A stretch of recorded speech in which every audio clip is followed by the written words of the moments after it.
You are listening to the Archaeology Podcast Network. The APN is currently looking for network sponsors. Hear your company right here at the beginning of the show and over 60 episodes a month on 18 different shows and reach 70,000 subscribers. Contact the APN via Chris at archaeologypodcastnetwork.com. That's Chris at archaeologypodcastnetwork.com to sponsor the only archaeology education and outreach podcast network.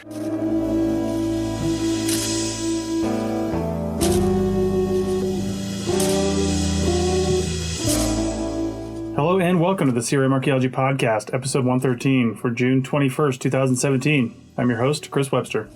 On today's show, we discuss why you shouldn't pick up arrowheads when you find them, and as an archaeologist, how to tell people without pissing them off. So get ready to do some outreach because the CRM Archaeology Podcast starts right now.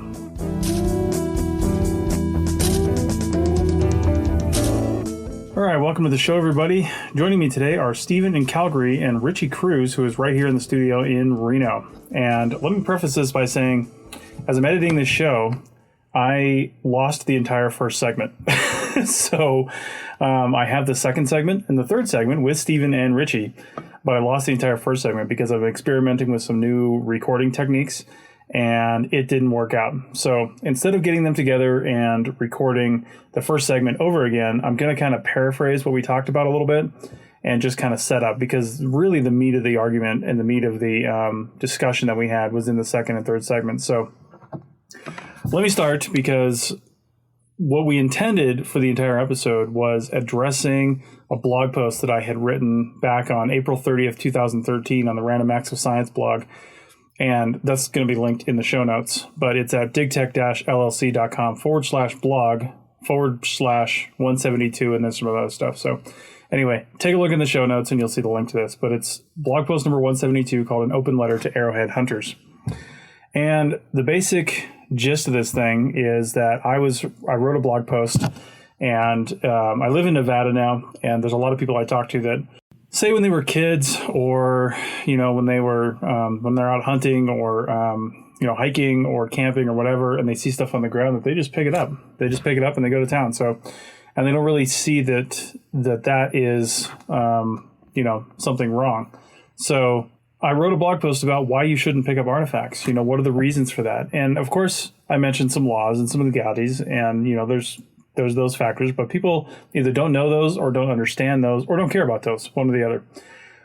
The biggest arguments I hear towards why you should pick up artifacts from people that do is that they feel like they can better appreciate the artifact and the history if they own it and they can show other people, rather than if they, just have it hanging out.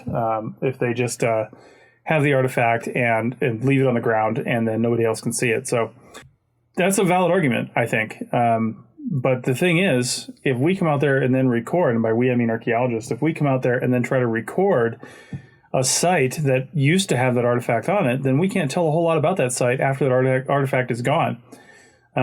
It's all about context, right? You can show me this fancy, pretty artifact all you want, but if I can't tell where it came from, if I can't see where it came from, then it's actually no good to me. I can say, well, typically these date to this time period. Okay, big deal. What's the story? What's the story is it telling? It's telling no story when I tell that. So this blog post, again, I was a little angry, and I probably should have written it a little differently, but this was, 4 years ago. So, but I talked about artifact collecting and metal detecting. And then I ended with how archaeologists can help. And really, that's the part that still sticks. And it's all about education. It's all about archaeologists telling their friends and family and anyone they can come in contact with that this is what you should do if you find an artifact. Okay, this is what you do if you find anything really in the ground, and how you can go about that. So take a look at that blog post. More importantly, take a look at the comments. I received some comments initially, which me and a few other people actually responded to.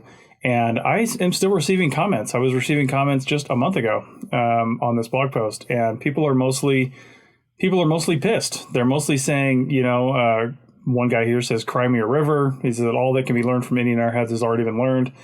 Archaeologists want it both ways. Show me an archaeologist who doesn't festoon his house with dug up treasures. I don't know a single archaeologist that does that. Some people some people might be able to keep things or collect things that are being deaccessioned or something like that from a museum, or maybe the site's being destroyed and they just rescued some stuff out of there. That's the case too. But I don't know a single archaeologist that would pull something out of context, something that's not being cataloged, something that's not being properly documented, and then just keep it. I don't understand that. I don't know any archaeologists that do that.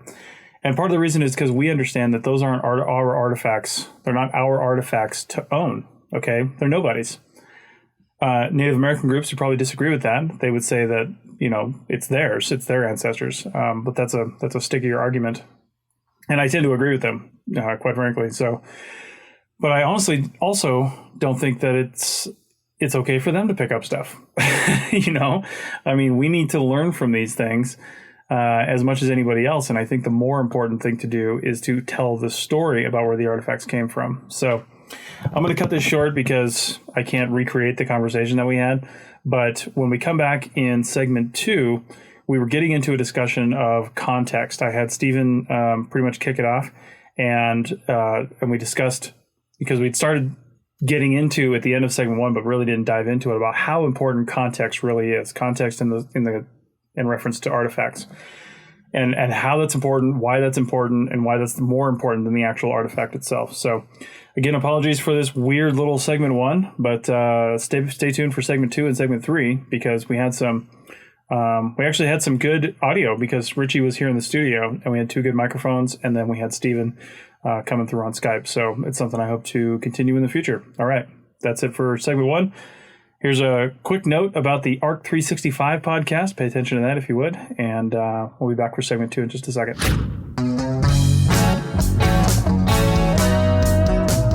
Hey, podcast fans, check out the ARC 365 podcast at www.arcpodnet.com/ARC365. That's ARCH365 for your daily dose of archaeology. Each episode is less than 15 minutes long, and we have some great guests recording about awesome archaeology. We also try to throw in some definitions and basic archaeological information. So, check out the 365 Days of Archaeology podcast only in 2017 at www.arcpodnet.com/ARC365 today. Find us also on iTunes, Stitcher Radio, and Google Music by typing ARC365 into the search. Now back to the show.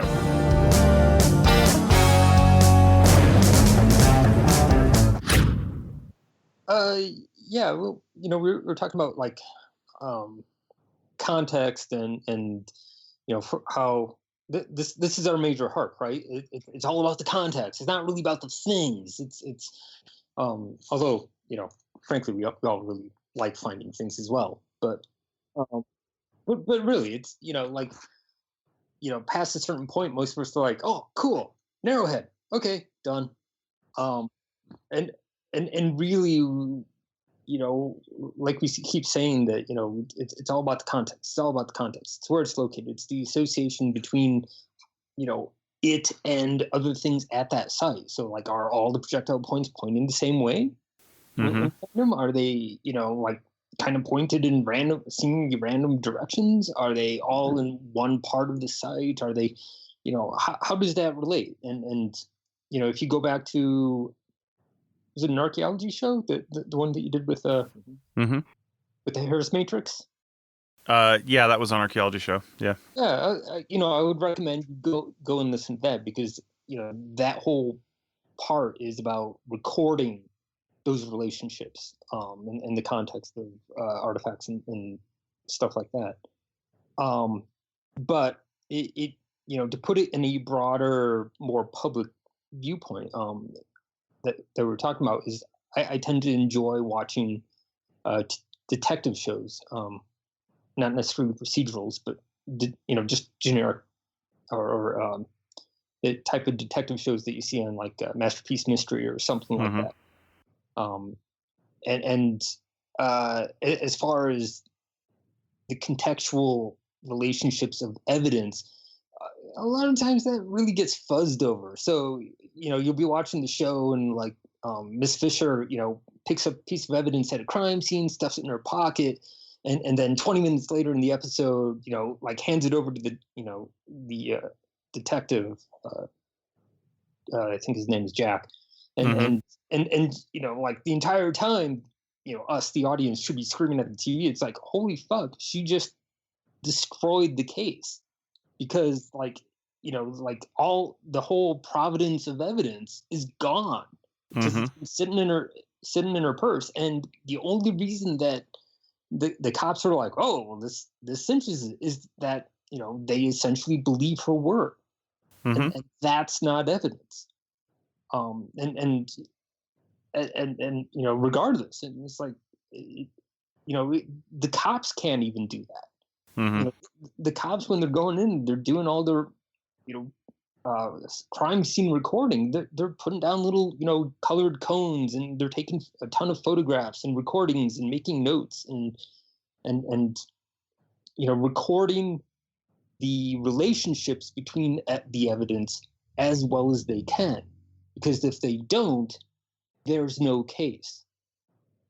They have very it weakens the case when they're making their argument in court, and that's where it kind of falls down to comes back to archaeology, is that it's like, wow, an Elko point, cool. Where'd you find it? What's it associated with? A crime scene is probably the best analogy I've ever heard for why you shouldn't pick stuff up in the field, because people don't think about that. What we're doing is we're recording 5,000-year-old crime scenes. I mean, I don't want to say crime scene, but but we're recording activities that happen at places, and we're reconstructing events and behaviors. So we kind of just need a bones for archaeology. Yeah, kind of. Or Law and Order, or anything. I mean, you look at take Law and Order as an example, because that's a pretty common one in the United States that people can understand. Even though there's a British one I found out, Law and Order UK. It's in its 7th season. Yeah, which seasons don't mean a whole lot in UK, so I'm not sure how many years that means. But anyway, it's I mean, nearly every episode has something to do with some sort of, they do the first half of the episode is the case, and the last half is often the court case. So the first half is the detective side, and the second half is the lawyer side. And nearly every time something gets thrown out. Some piece of evidence gets thrown out because it was improperly collected. It was improperly, something was bad in the chain of evidence, like Stephen was saying, and the chain of custody, and or something, or it was improperly collected, or something like that. And that's something everybody, I think, can relate to, just because of TV, and all the shows out there. We all know that the minute something gets disturbed like that, I mean, even if you get in a car accident, people are reluctant to move their cars because they're like, well, if I move this, the police are not going to see that it was your fault and not my fault, something like that. And the police don't care, because most of the highways say, hey, if you're not hurt, move your car to the side of the road, because you're both getting cited. But, so it's something we're very familiar with, but we don't apply it to history. We don't think we can learn anything from that context, but somehow we think we can learn something from the context of a bullet casing being here and not there, something like that. But we can't learn anything from a projectile point being here and not there. When in reality, a projectile point is a bullet. Yeah. It's the same thing. It's just earlier. So... Well, it's like when I was in Carson doing that survey, I found heart of an abalone shell in Carson City, which is very, very far from the ocean. But if someone had just picked it up, it's like, oh, pretty thing. We wouldn't have known that. Yeah, and the first thing is somebody brought this here. Yeah. And why? Yeah. And who? Yeah. Well, hopefully. Yeah, hopefully. Well, you try to find those things, but you find something like that, like finding a bead out here too. Yeah. They didn't make beads out here. They got them from California, so they traded for them. So if you see a bead, and there's whole chronologies and type areas for beads, and the kind of beads they are, what kind of shell were they made from, things like that. We can tell a lot just from a single bead being found on an archaeological site in Nevada, simply because they're not from here. So, and that's important. But I love the crime scene analogy. It's just, it's really perfect. And it'd be really nice to try to figure out how we can do that. I'm already envisioning some sort of public archaeology outreach, Stephen. We should develop this. And, where you you show people, not just kids too, everything's focused around kids, and I understand that, but it's the adults that are out there telling their kids to pick this stuff up. So it has to come from the parents. But I'm imagining an archaeological site where you can have as a display in like a park or something like that. They're prehistoric artifacts. They're not tin cans and things like that, which I'll get to in a second, but they're prehistoric artifacts. And you put up the little cones with the numbers, like you see on a crime scene, the little, 1, 2, 3, 4, and you put up a caution tape around it and put these things up so people start associating the fact that archaeological site, while not a crime scene necessarily, could be, should be treated as one. Should be treated like one, because those things in association with each other are more important. So I glossed over tin cans because it's one thing Richie and I were talking about earlier.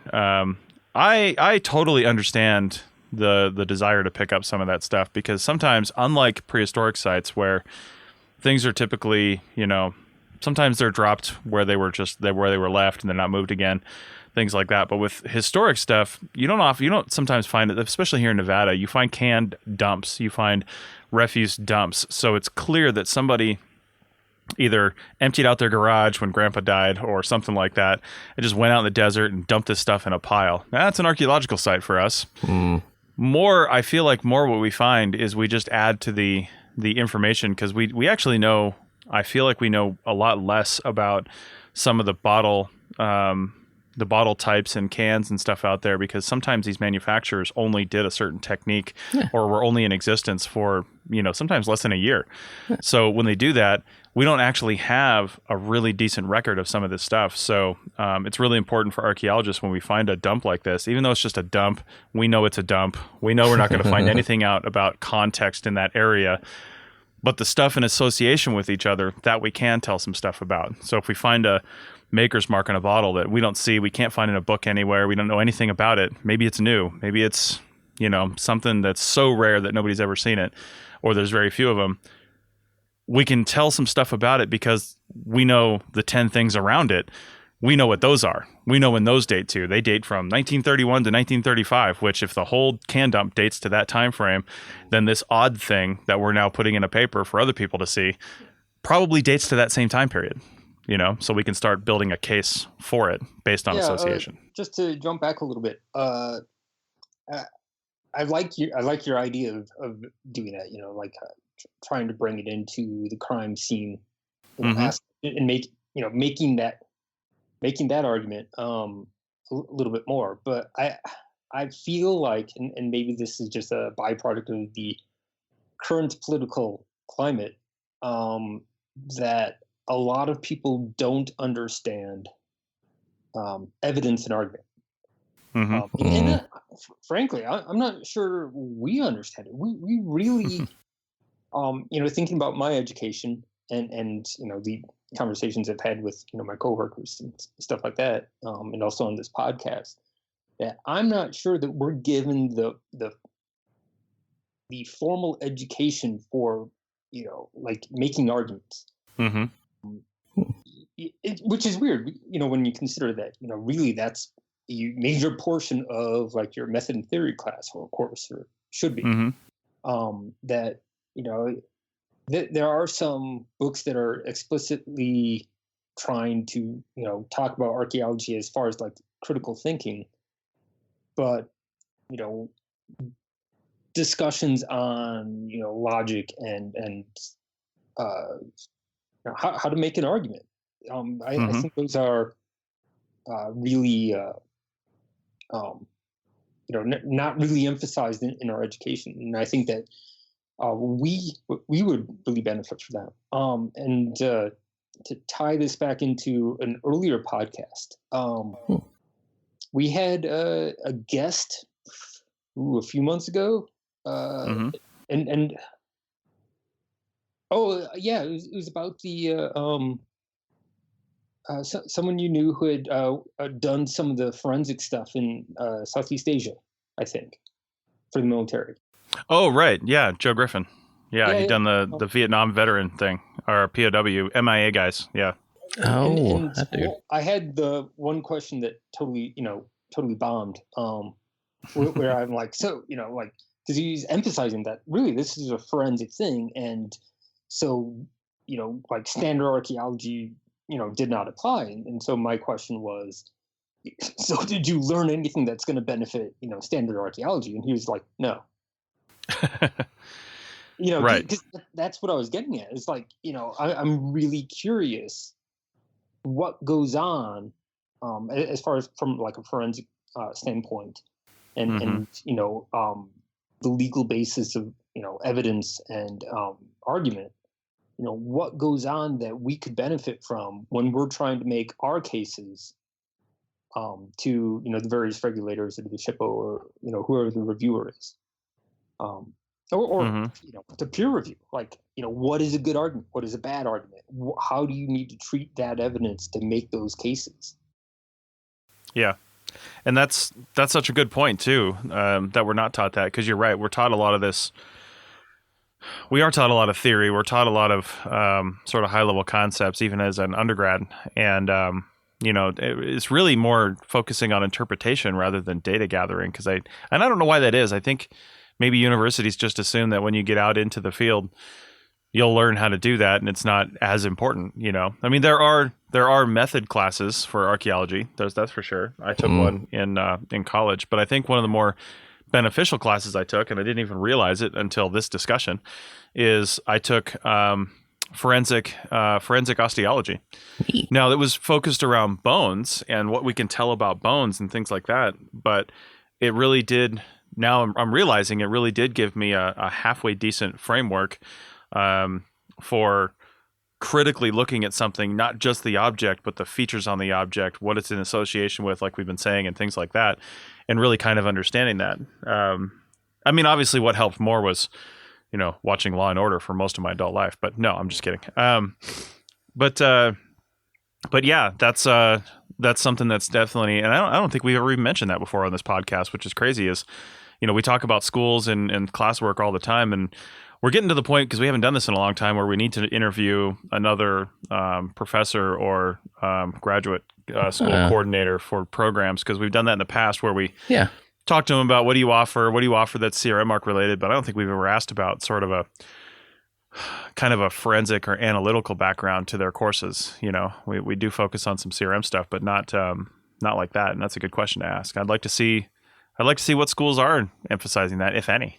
Because a lot of times you see these analytical techniques, they're focused around like a lab methods class, not a field methods class. Field methods classes are, sure, they'll show you, you need to dig like this and do these things, but why? Why are we doing that? Why is that important? Not just the how, but the why. Exactly. And then you get out into the field in a CRM setting, and your supervisor's like, oh, we don't have to do it in the academic way. Right. Yeah. Like, okay, I understand, the need for speed and cost effectiveness, but at the same time, it's a baby in bathwater thing, right? Mm-hmm. Yeah. What are we giving up and why? And I don't think there's any discussion so much as a lot of times the supervisor is just like, oh, thank God we don't have to do that level of rigor. Right. Yeah. And we do, even when we're not doing the serious academic level, we are typically approaching things systematically, and I would say scientifically in general, just with our testing processes, even our survey methodology and things like that. But where it all, and then when we present that information, either in a report or in a paper at a conference or something like that, we include all of that analytical stuff. We say, just like a proper forensic scientist really should, we say, oh, we did this. These were our methods. These were what we did. This is our results and all that stuff. But then where it all breaks down, what this conversation is focused on, is when we have those discussions with the public. We don't talk to our friends and family, or when we give a talk at an archaeological society or somewhere else and say, we leave that stuff out because we're like, oh, that's boring. We don't want them to know that. They're lay people. They're not going to understand it, right? So let's just talk about how, oh, these Native Americans, they were doing this, and we know that because of these things, and we get into those kinds of things, but we leave out the discussion of the forensics that we didn't even know we were doing.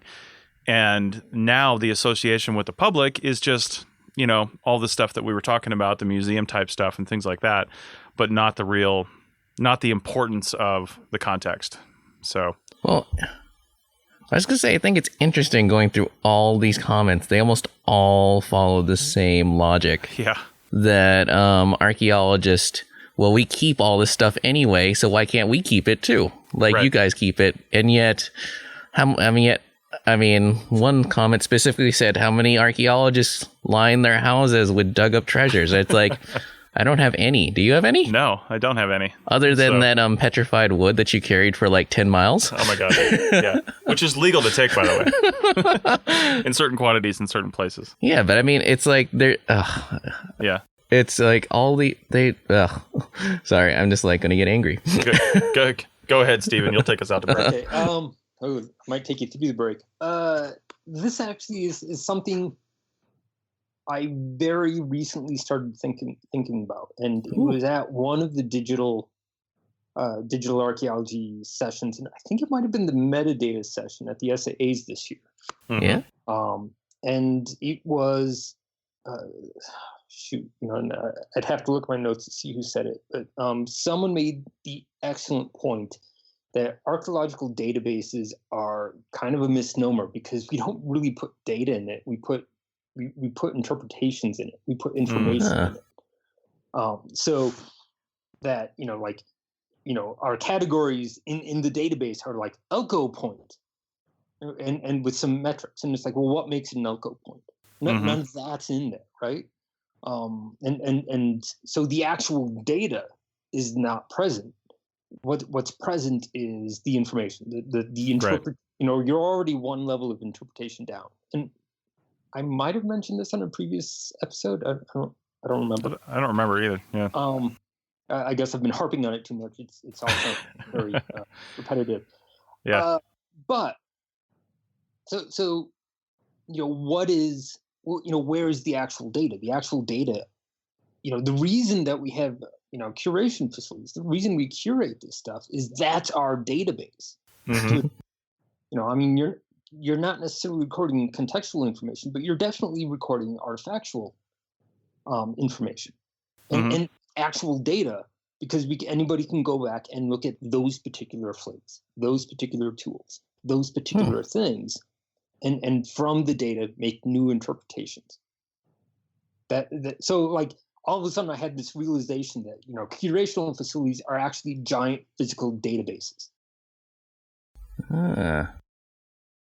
No, that's great.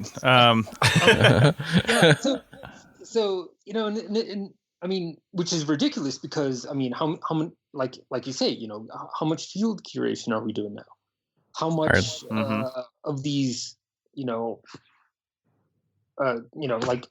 how much are we trying to figure out how we don't have to keep physical things in a physical building where it's really expensive and getting full, and all the conundrums that the problems that go with having a curational facility. Yeah. And so to go back to those comments, it's like, why can museums keep that stuff versus like us, or private citizens keeping it in their own homes? Is that if private citizens are keeping it in their own homes, that's a separate database. And yeah, sometimes you can all get together and look at each other's arrowheads, and it's cool and fun, and like a lot of archaeologists do this as a public thing. Show us what your collection is. But yeah, basically at that point the database is fragmented with a huge amount of access issues. And if you're taking that perspective from like some sort of open access information, that's not necessarily there. Right. All right. Well, I have a comment on this too, but I will save it until after the break when we come back for our third segment in just a minute. Back in a second. This episode of the CRM Archaeology Podcast is made possible by Codify Incorporated. Codify is a California benefit corporation that can help you with your digital archaeological needs. Visit codify.com today to find out how Codify can help you go paperless in 2017. That's www.codify.com. Now back to the show. Okay, so we're back for our final segment, and something, Stephen, that you were saying made me think about a recent episode we just recorded for the Archaeology show. with Jeff Smith, who he was co-author on a recent article in American Antiquity about Great Basin sandals. And there were these sandals found in this cave. There's sandals found in lots of caves in the Great Basin. But something that we actually talked about, because he mentioned it in the article, which I think you bring up a good point on, say that just to bring it back to Elko corner notch points, we write that in the database versus writing down the attributes and then maybe in a comment saying this is an Elko, projectile point, rather than just putting down the hard data. So the problem we have with doing that is the problem we have was making that interpretation is like he said with the sandals. There's only four known types, and three primary types of sandals in the Great Basin noted in the record for the last 11,000 years. But he said he wasn't sure, and I think he was quoting somebody else actually in the article, that they weren't sure whether or not that was because of a really loose interpretation and definition of a couple of the different sandal types. Like it's a really broad definition of the sandal type rather than a more narrow one, which would create more types of sandals if they really narrowed it down. So most of these, now all these, a lot of times as archaeologists, we'll just take a look at a point and we'll say, oh, it's a this, right? Yeah. Without actually measuring it. But all of these points have, they do actually have, a lot of metrics for their type. Their type specimen does. There's a lot of metrics that you can measure with angles and all these different things, with the shoulders and the ears and all this other stuff, and all these different angles. But there's also those aren't hard numbers; they're ranges of numbers. Yeah. So, if the point fits within that range, it's a this. If it fits in this other range, it's a this. And it's really, the Native Americans weren't doing that; they were just making whatever culturally they know how to make and learn from. Although, what's the difference between an Elko and a Rose Gate? Size. Yeah, exactly. So, but this is what we're talking about. These determinations, these names that we give these things, are really more for us, and so we can keep it straight. But realistically, we should be just recording. We should record the attribute data. And now that we have big data sources and we have the ability to do big analytics on stuff, I would love to see all these attributes just put into a system and then have a computer come back and say, all right, here's how this stuff all kind of relates to each other, versus our anecdotal sort of visual assessment of these things. Interesting. Almost like an archaeological version of those chat bots you see people say or commenting on Facebook. Yeah, totally. And I think we're getting close to being able to possibly do something like that with we interviewed on the Archaeotech podcast a little while back Chris Cameron from Field Technologies Incorporated, and he's basically invented an AI that he's using for, it's actually kind of a Google AI, I think, that he's feeding projectile points that are he's feeding the system projectile points from local areas that we have already typed, that we know the type of, and he's saying this is an example of this, and he gives it hundreds of those examples, or as many as he can. That way, when you show it a picture of something else, the system says, well, I have a 95% confidence level that it's at this point, and all he's doing is throwing in pictures. So it's pretty fantastic, and I think once we have the ability for that program to start measuring things and really taking those things in, because really by putting in those points and telling it, well, it's an Adena point, or it's a something like that, it's still using our interpretations to influence the AI. It's not, we're not putting in data, we're putting in our interpretations. So Stephen, you had a comment. Yeah, and I saw that being talked about. It's cool. And there have been database programs that walk you through the decision-making matrix before. Mm-hmm. So like, I remember one back in the 90s where, it was a bunch of radials and you checked the attributes that fit, and then they gave you, a best fit of what the types would be. The problem with those, if there is a problem, I think it's cool, especially from a quick and easy thing to toss out there. But at the same time, a lot of the attributes aren't necessarily going to be shown, picked up in a photo, right? It's like basal grinding. Is there basal grinding? And right. So and sometimes that is the defining characteristic between two types.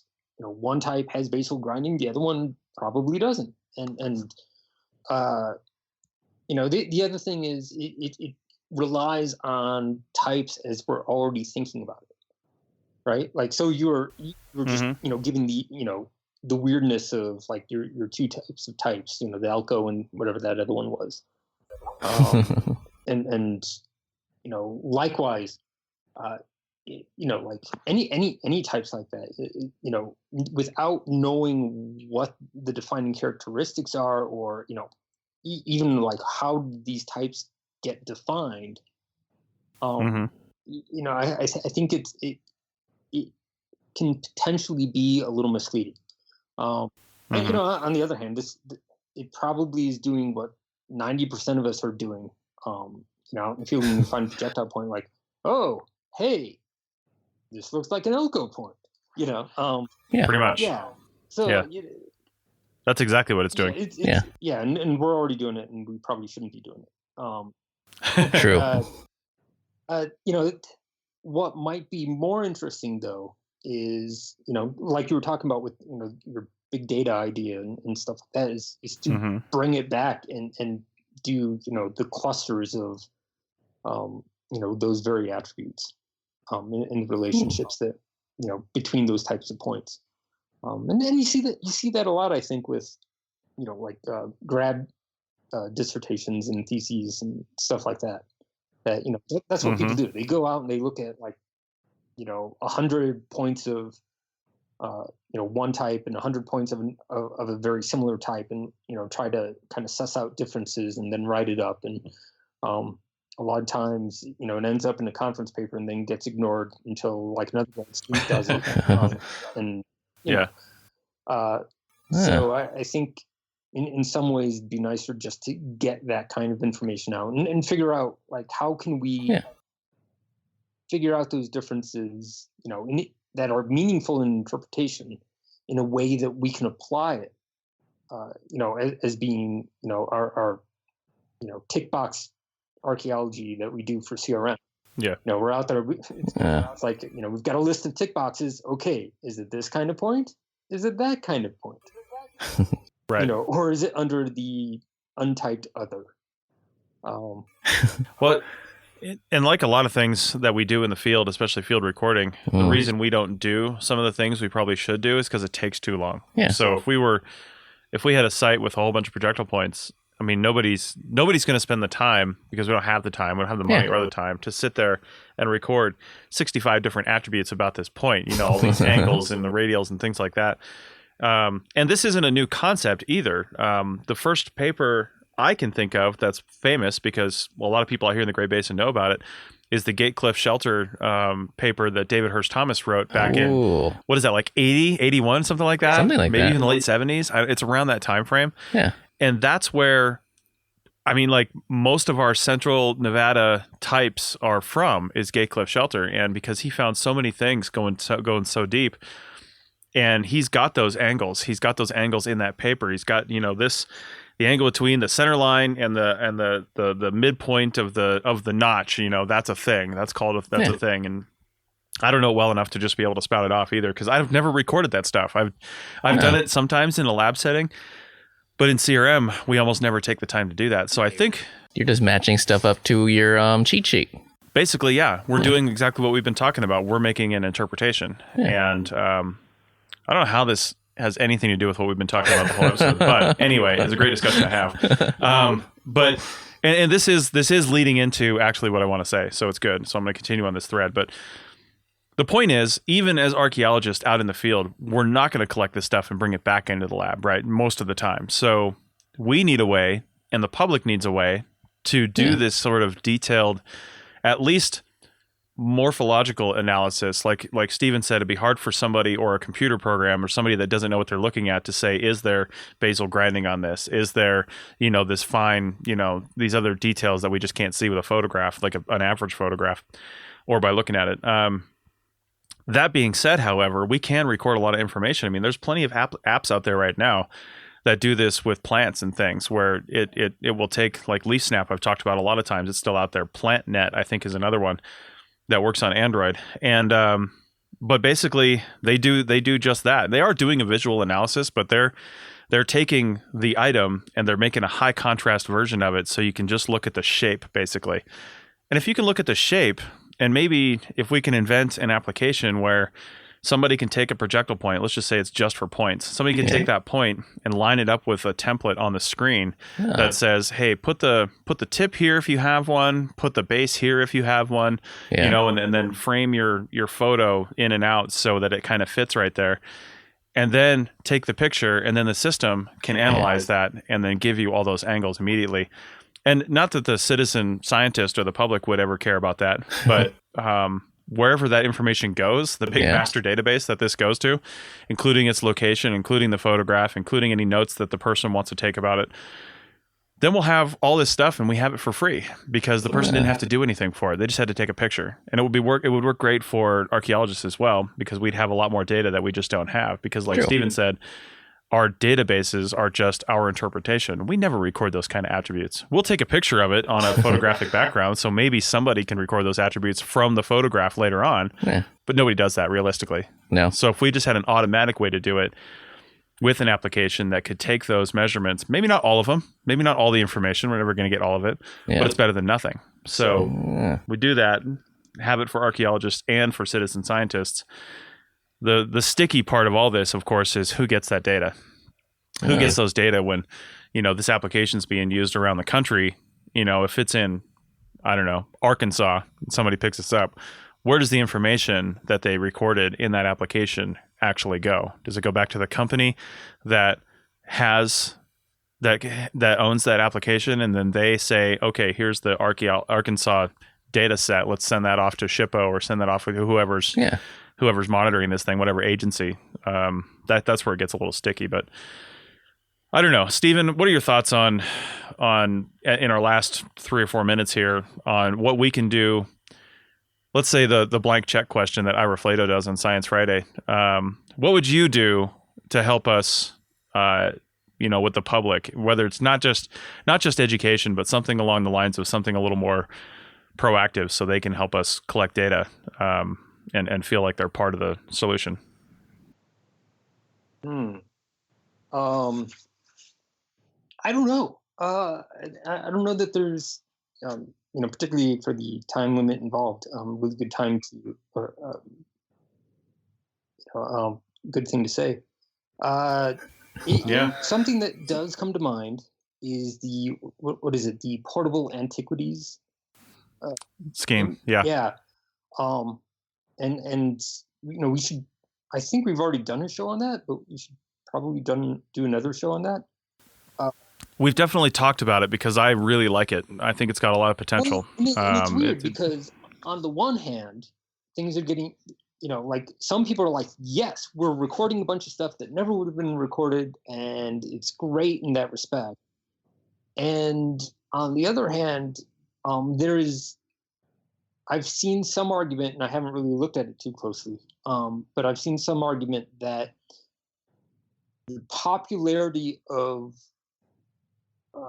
essentially looting might be going up because the portable antiquity scheme is legitimizing what they're doing. Like, oh well, this is cool now. So and I don't know, I don't know if where the actual truth lies between the two of those things. So I think it would be really cool to get not just one guest, but maybe a couple of guests, on a pro and a con on the digital antiquity scheme, and talk about that a bit more. But yeah, I think that to a certain extent, and I think that this already happens, is that archaeologists go out and they look at collections and they record what they can, and that ends up, at least at like the site level, ends up, sometimes being incorporated in the state level, site databases and stuff like that. Is that enough? Right. What more can we do? I think the, using the cloud in a way that gets used for marketing, is I like that idea.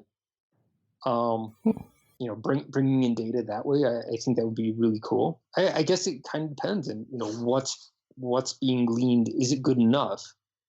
And it kind of comes down to I guess the context of where those recordings are coming from. If it's a plowed field where there is no intact subsoil, then any data recorded off the artifacts is going to be great because it's better than the site's already destroyed, right? On the other hand, if people are going in and digging in and or it's a surface scatter, just naturally a surface scatter, that's not necessarily helping much. And I mean, we could do an entire season of episodes on this, and I don't think there's any really good. I don't think there's one right way to answer this sort of thing. It still comes down to context, like you said, because even if I just saw a picture just yesterday on Facebook from somebody that I follow who, not a professional archaeologist, but he had a picture up of him standing in a plowed field somewhere in the Midwest, and he said, about to do some great field walking for arrowheads in a plowed field, because in his estimate, it's a plowed field, and you can't, they're already out of context. But even to an archaeologist, the context of just being in that, even in the county, might be significant. The context of just being in that area, in that field to begin with, because the projectile point is probably not too far from where it was dropped, not too far from where the site was destroyed. Could have been dragged all the way across the field. Probably wasn't. Probably was only dragged a few feet, maybe as the plow went over, over the past 100 years. But still came from that field. Yeah. That's not disputed. So that context is still important, and that's the kind of thing that the public, I think in most cases, because it's our fault, they just don't get that. They don't understand that that's actually, that's important. I mean, even if somebody just told me the county they found something in here in Nevada, that would still be more significant than just showing me the point with no information. Even though the counties here are the size of some U.S. states. But anyway, that's all the time we have. So leave your comments, please. Tell us what you think about this. Tell us what, if you're an archaeologist, tell us your thoughts on how we can help the public and how we can do these things. I'm really interested in creating an archaeological crime scene and having that as a public outreach event, especially here in Reno, where we have a lot of outdoor events over the summer, and we could just set up a tent and create a crime scene for education. That's part of our town.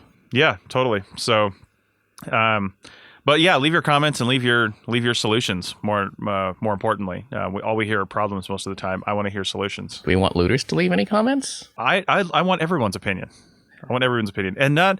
Well, and let's not call them looters. Looters, I feel like, are a very special class of people that go out for profit. They go out to find stuff to sell, right? That's a looter. I don't want to call the average person that finds something in a field or on a hike out in the Great Basin a looter, because they don't know they're looting, right? So they're not being a looter in that particular sense. They're just not.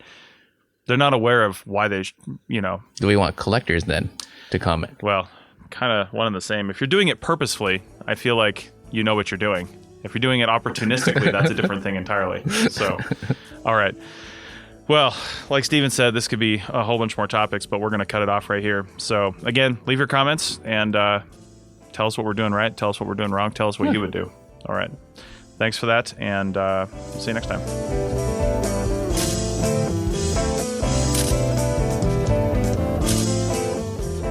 That's it for another episode of the CRM Archaeology Podcast. Links to some of the items mentioned on the show are in the show notes for this podcast, which can be found at www.archaeologypodcastnetwork.com/CRM Arc Podcast. If you like the show and want to comment, please do. You can leave comments about this or any other episode on the website or on the iTunes page for the episode. You can also email me at chris@archaeologypodcastnetwork.com or use the contact form on the podcast webpage. If you'd like us to answer a question on a future episode, email us. Use the contact form on the website or tweet your questions with the hashtag CRMArcPodcast, or you can tag @ArcPodNet in your tweet. Please share the link to the show wherever you saw it.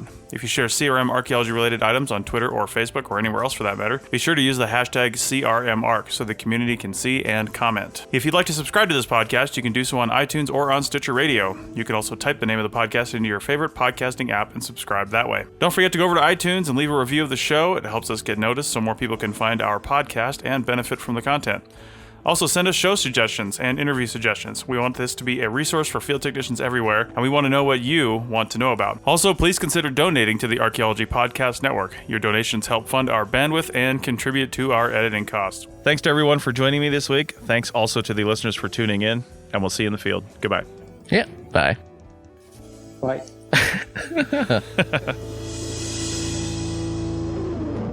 This show is produced by Chris Webster and Tristan Boyle, and was edited by Chris Webster. This has been a presentation of the Archaeology Podcast Network.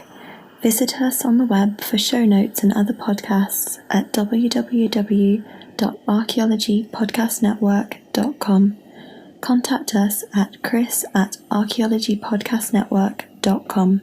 Thanks again for listening to this episode and for supporting the Archaeology Podcast Network. If you want these shows to keep going, consider becoming a member for just $7.99 US a month. That's cheaper than a venti quad eggnog latte. Go to arcpodnet.com/members for more info.